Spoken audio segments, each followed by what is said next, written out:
Normal. Estamos con el escritor, historiador y profesor de historia Carlos de Masi. Nació en Fray Bentos, publicó numerosos libros. Su último libro publicado por Banda Oriental es La Transición Uruguaya del 81 al 85 y bueno, se ha especializado en nuestro pasado reciente. Carlos querido, bienvenido, a quien recibimos un aplauso. Muchas gracias. Por favor. Eso, bien, a nosotros nos gusta aplaudir a los invitados y por más que haya nueva temporada, los invitados aplausos también les gusta que los aplaudan, así que hay no un se sentimiento van a mutuo. ir.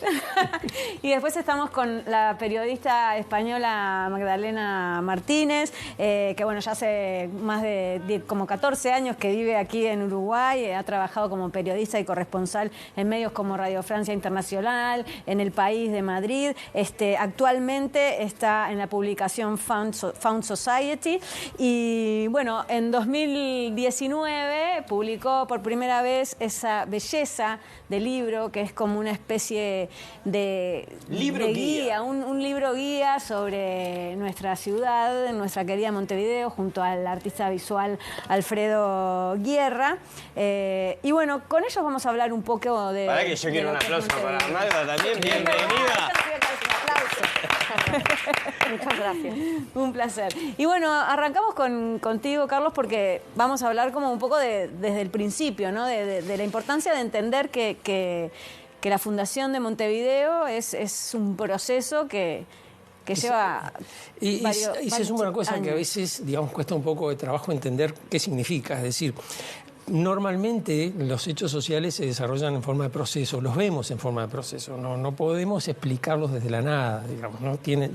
Lo vemos siempre como una relación de antecedentes.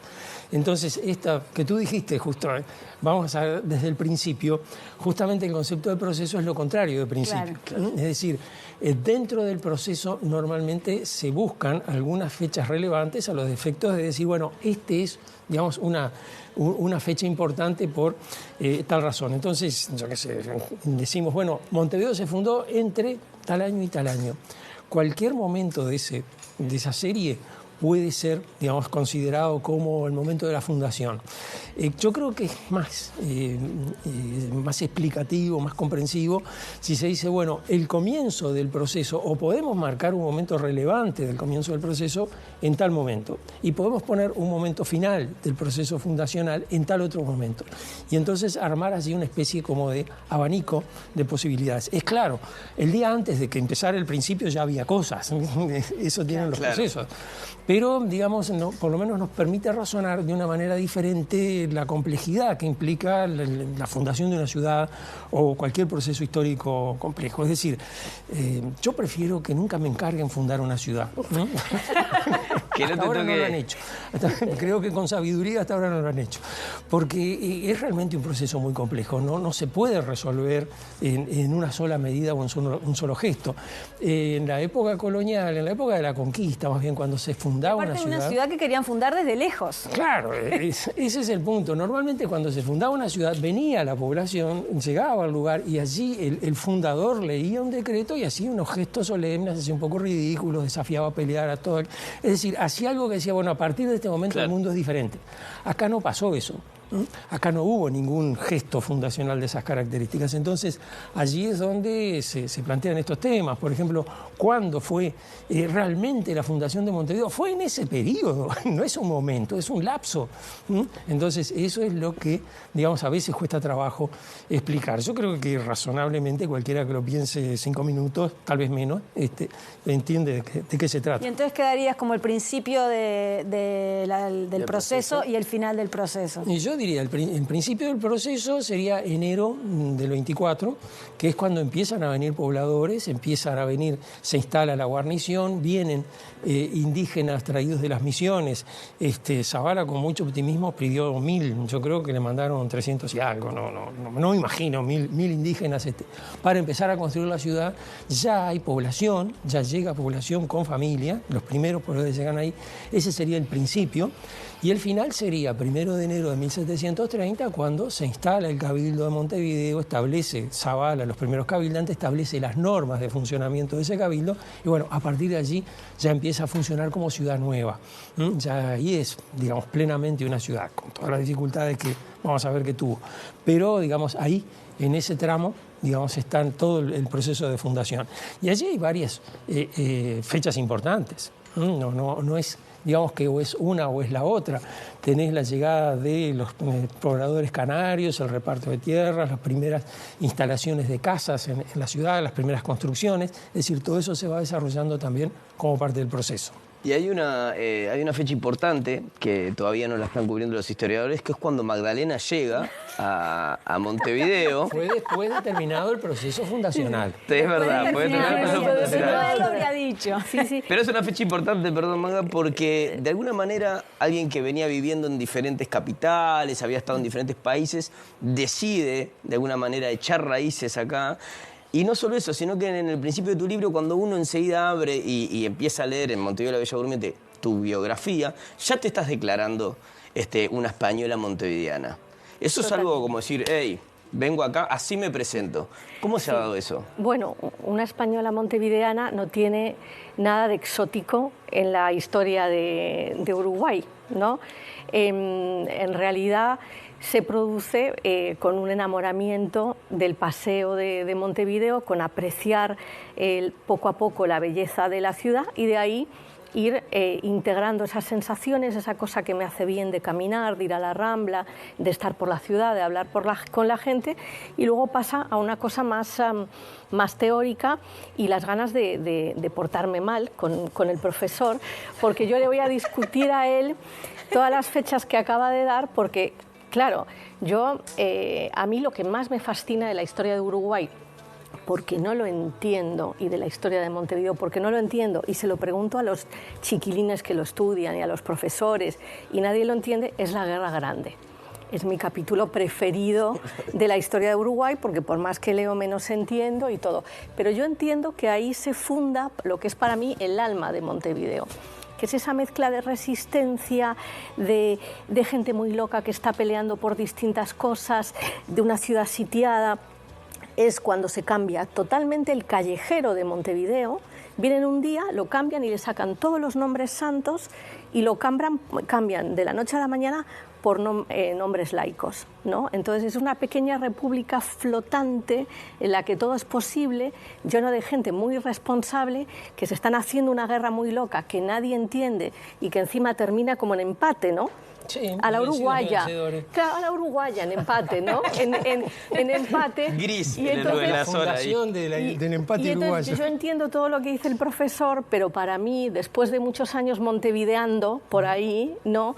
El alma de Uruguay se funda en la Guerra Grande por un montón de gente muy particular, que es la que marca hasta el día de hoy esta república tan linda que tenemos. ¿Qué pensás de eso que dice ella? A ver, es real, absolutamente real, porque además Montevideo, durante el sitio grande, tiene los montevideanos, tiene la población que se ha refugiado en Montevideo, tiene los emigrados argentinos que vinieron para acá, que es una generación brillante, es una generación pero deslumbrante, así uno piensa, estos son los tipos top a nivel continental, que es lo que se llama la primera generación romántica, bueno, Alberdi, Juan María Gutiérrez, Miguel Cané. Los anarquistas italianos. Los anarquistas que fundan el primer falansterio acá en Montevideo, empezaron la revolución. Y además es la encrucijada de la historia universal del siglo XIX. Acá viene todo el mundo importante, pasa por Montevideo. Es una cosa increíble. A ver, digamos, hay Ya lié todo, ya compliqué todo, ya. Se fue todo al carajo. Pero a ver si puedo. Hay una guerra internacional. Está metida Inglaterra, Francia, la Confederación Argentina, la República Oriental, Montevideo está sitiado. Los argentinos que siempre vienen aquí a arreglar sus cuitas. Cuando ellos tienen un lío ahí, se vienen todos en masa aquí, como son muchos, arman un lío. No, porque es la historia de que el argentino tiembla. Acá se descubren argentinos. ¿Sabes? Sí. No, porque allá en Argentina, pero... Claro. Hay un bloqueo a Buenos Aires, entonces, digamos, Rosas, el gobernador de Buenos Aires, no quiere negociar con los ingleses y que sigan con el bloqueo todo el tiempo que quieran. Y los ingleses y los franceses en realidad quieren mover esa situación, entonces mandan una misión. Lord Howden y el conde Colonna Walewski, Lord Howden inglés, el conde Colonna Walewski francés. El conde Colonna Walewski no es cualquier persona, es el hijo natural de Napoleón y María Valesca. un jovencito arrogante que se imagina que se lleva a todo el mundo por delante. Lord Howden es un típico diplomático inglés, flemático, aburrido y que además un poco dispuesto a soportar cosas. Ahí, digamos, hay un choque de trenes, donde además el que se mete en el medio es Garibaldi, que viene de Río Grande, está acá en Montevideo y es, digamos, el jefe de la Fuerza Naval Montevideana. Allí hay un choque terrible entre Colonna Valeschi y Garibaldi, que termina espantoso. Al final Colonna Valeschi se tiene que ir. Años después, en Italia, se ha formado la unidad italiana. Garibaldi es uno de sus principales promotores y falta, digamos, conquistar la ciudad de Roma. Garibaldi decide atacar la ciudad de Roma, pero el gobierno francés, Napoleón III, decide proteger la ciudad de Roma y manda... manda pero un ejército. Todo lo que aprendieron en Montevideo todo lo aprendido en Montevideo lo llevan después para fundar la Italia unificada. ¿Quién es el diplomático, el canciller francés que dice a Garibaldi captúrenlo y métanlo preso? Colonna Valeschi. Es decir, le pasa la factura en Roma en 1862 de la cuenta que tenía desde acá. Es más, hay un jovencito francés, el hijo del funcionario del consulado francés, que mira todo, entiende todo y procesa todo eso, y se va para Francia cuando tiene 17 años, 18 años, y allá tiene una carrera artística muy breve, pero muy resonante. Se llamaba Isidore Ducasse. Se firmaba Conde de Lautréamont, así, el otro monte, el monte.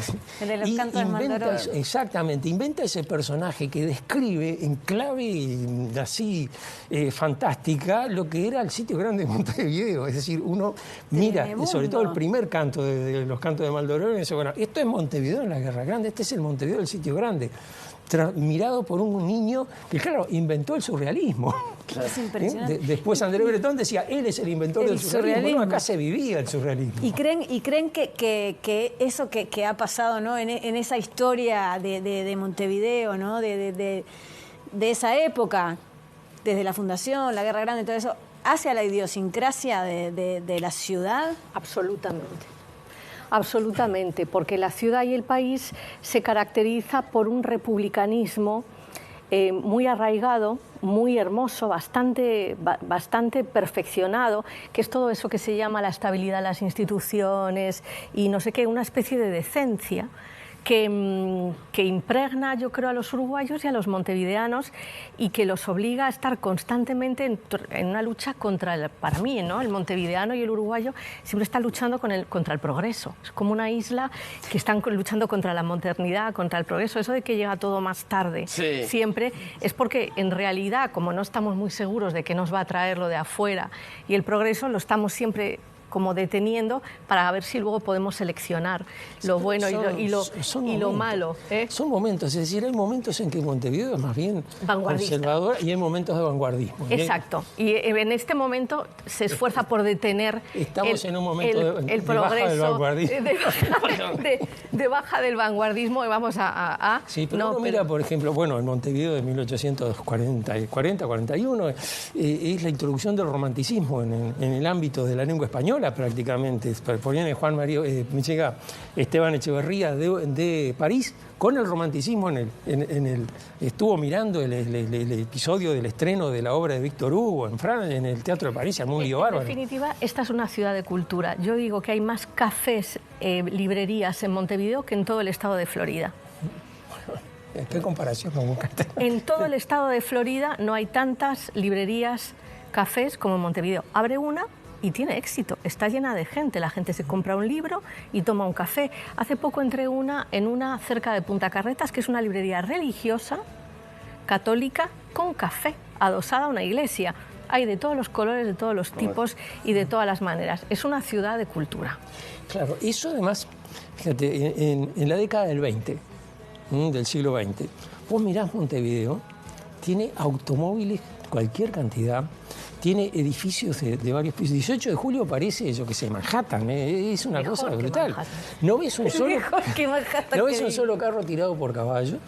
Ves las modas de las mujeres, es la última moda, ¿sí? Es decir, ese Montevideo es un Montevideo vanguardista, con una arquitectura moderna, racionalista, de la última palabra. Bueno, el Estadio Centenario ¿Se entiende? El monumento a la locura modernista, es decir, terrible estadio para un solo deporte, 50.000 personas.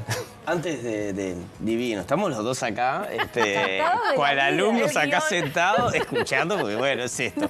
El ambiente y todo está hermoso. Yo sí quiero preguntar, porque te escuché decirlo en una entrevista, y hablándolo con Noé, nos parece que es algo que también es muy de nuestra identidad, esto como de defender a capa y espada algunas cosas cuando hay cambios, no sé, bueno, vamos a mover esta calle de acá para acá o a cambiar esto de acá para acá, y no sé qué, no lo hagamos, no, que mirá, papá, pero después vemos que hay un montón de patrimonio abandonado, o sea que nosotros tampoco estamos como atentos a cuidarlo de alguna manera, de esta dualidad. Ya me diste mi tema. A ver, el patrimonio montevideano no está bien conservado y hay muchos debes y tiene que haber yo diría a estas alturas ya, después de que llevo con Alfredo Guerra, siempre decimos, cuando estemos los dos juntos en el ¿cómo se dice? No en el sanatorio, no, sino en el residencial, ¿no? Viejitos. Y entonces él me va a llamar y me dice, ¿viste que tiraron el Palacio Legislativo? Y entonces yo le voy a responder, sí, y el Palacio Salvo también, hicieron una torre de... No, o sea, hay que parar de demoler, hay que pensar un poco más, y lo que hay que valorarlo y cuidarlo. Hay mucho para hacer y yo creo que a estas alturas del deterioro vendría bien una especie de pacto nacional, ¿no? De un buen pacto nacional de decir, esto tiene que estar absolutamente impecable porque tenemos una república hermosa, un país avanzado, un país especial y la capital tiene que ser un poco el reflejo de eso, ¿no? Y entonces no puede ser que estemos fabricando solo riqueza, solo consumidores, que es gente y generaciones que nacen ya frustradas porque quieren lo siguiente. Tenemos que volver a fabricar gente de cultura. Y entonces patrimonio es cultura, cultura es educación y educación son mejores ciudadanos. Entonces meterle al patrimonio a que las cosas estén bien y que la gente lo vea y lo disfrute, como esas exposiciones que hay en el Cabildo, que son una preciosidad, ¿no? Y que lo puedan hacer gratuitos. Los museos en Uruguay y en Montevideo son gratuitos. Yo creo que es un eje muy importante para que este país pueda detener el progreso, no para que avance, sino para que pueda detener el progreso. Por lo menos el progreso de la destrucción de los monumentos. Es del progreso de la destrucción. Eso y ciclovías. Excelente. Eso y ciclovías por todas partes. Perfecto, ya que decimos ciclovías, nosotros nos vamos a ir ahora a una tanda, pero todavía nos queda una preguntita final para que vayan pensando su recorrido en Montevideo. ¿Lo van pensando y ahora en unos minutos nos contestan? Sí. Vamos arriba, ya venimos. Ay, qué ganas de que este programa dure más tiempo. Claro y poder que sí. seguir charlando y conversando, ¿no? Y enterarnos de todas esas cosas. Estuvimos intercambiando y seguimos aprendiendo también en la pausa porque se está tan cómodo y se pasa tan bien que hay muchas ganas de charlar. Totalmente. Pero bueno, el tiempo es tirano en la televisión. ¿Escucharon alguna vez esa frase? Es original. Y entonces vamos por... Antes de hacer la última pregunta, lo único que quiero decir era como un comercial rezaba hace años que intentaba que la gente comprara algo y decía, compre batón. No es así, pero sí recordarles a la gente que esta hermosa tercera edición ya está en las librerías, viene con agregados, viene con cosas que se le fueron sumando, desde botánica, comentarios, algunos dibujos más, un hermoso marcalibros, es un hermoso libro, objeto, guía para llevar también en la mochila, recorrer la ciudad y cada tanto estar abriendo, súper recomendado. Para regalar y regalar. Llevar de viaje. Exactamente, y de repente haces un recorrido, como decimos, yo quiero hacer mi recorrido y me llevo este libro, porque voy mirando, voy jurando lo que mi entorno. Historias de los lugares. Historias, tiro algún dato curioso y quedo como un crack, también que no es menor. Y me parece que ahora sí, amiga, te doy el pie para la pregunta. Y bueno, y la pregunta tiene que ver con eso, ¿no? Vos, como montevideano adoptado, digamos, y vos también como española adoptada, ¿cuál sería el recorrido favorito de ustedes que le dirían a una persona que no conoce Montevideo? No. Bueno, tienen que ir por acá para conocer Montevideo. Bueno, yo no sé si por dónde tienen que ir para conocer Montevideo. Yo puedo decirles dónde me gusta recorrer a mí y ahí es donde yo identifico Montevideo. Yo soy de Fraiventos, entonces el mar me deprime un poco. Mira. Es decir, Fraiventos tiene la costa argentina muy lejos, pero está allí, uno la percibe. En cambio, acá mirar el Río de la Plata y ver que desaparece, bueno, como que me viene un poco el bajón. Por más que la Rambla es una belleza y la disfruto enormemente, pero yo prefiero más bien la zona del Prado, ver los verdes. Entonces, el recorrido que a mí me gusta es desde Boulevard Artigas por la calle Burgues hacia el norte. Tiene un montón de casas antiguas, como decías tú, muy deterioradas, muy descuidadas. Alguien tendría que prender una luz de alarma y decir, estas casas hay que cuidarlas antes que haya que lamentar su desaparición. Seguir allí hasta la calle Larrañaga, Luis Alberto Herrera. Luis Alberto Herrera hacia la izquierda, seguimos más o menos con el mismo paisaje, pero nos vamos acercando al Prado. El monumento a Aparicio Saravia, tomar Millán hacia el norte, y entonces allí Museo Blanes y etcétera, y después allí tomar la Rambla del Arroyo Miguelete y caminar por la Rambla del Arroyo Miguelete.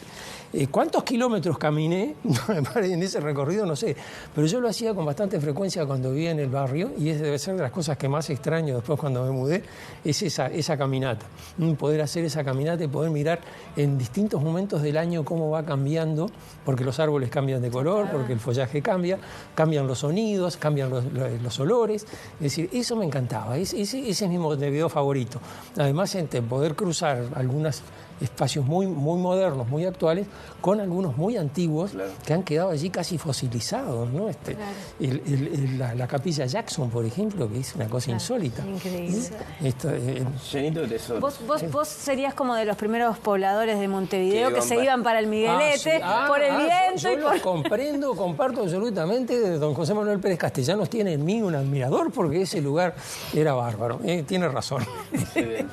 Magdalena, recorremos contigo. Suscribo todo, el Prado me fascina. Para mí, al contrario, la Rambla y el Río de la Plata me dan energía, me gusta mirarlo varias veces al día, ver cómo cambia de color, entonces Rambla siempre, para mí Rambla siempre. Pero dentro de Montevideo a mí lo que me encanta es la Ciudad Vieja, que no tiene verde, es verdad, pero que tiene algo especial porque estás como subido en un montículo, desde los distintos aledaños ves un cachito del puerto, ves el mar, corre una brisa especial que es una brisa muy montevideana. Hay que tratar de entender que tenemos una brisa muy linda del mar que viene, ¿no? Que no es solo viento que te corta la cara en agosto, es también una brisa muy amable.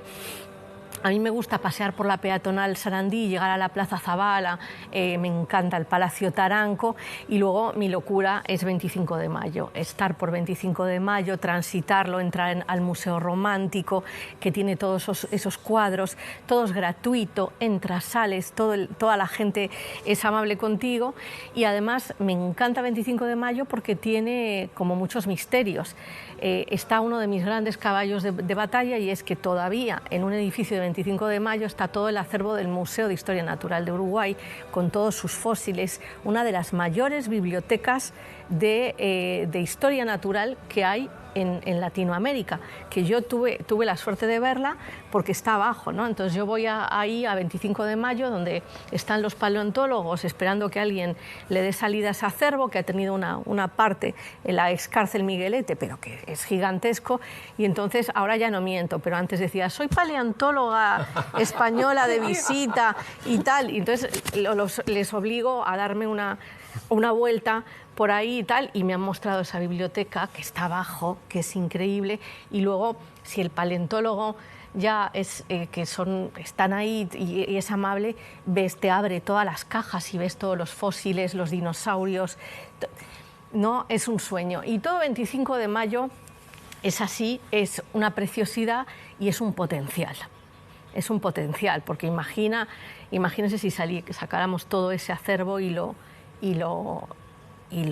exhibiéramos, no sé, en la estación central o en los grandes edificios abandonados de Montevideo, el Hotel Nacional que está en el puerto, y si hiciéramos todas esas locuras, ¿no? que son de justicia y que se las merecen los montevideanos y los uruguayos, ¿no? Excelente. Ese es mi paseo. Qué los gran visitantes placer. extranjeros. Y por supuesto los extranjeros, si es que los dejamos entrar. Si es que los dejamos Me parece entrar. muy saludable ese claro, criterio. Claro que sí, claro que sí. Me gusta, la verdad que se La ha casa se pasado, reserva el derecho de admisión. Siempre, siempre. se ha pasado muy bien, muchísimas gracias. Un placer. No, muchas gracias por la compartir. invitación, muchas gracias por la posibilidad de compartir con ella también. Lo mismo digo. Un honor. La buena onda que le Un pusieron. honor.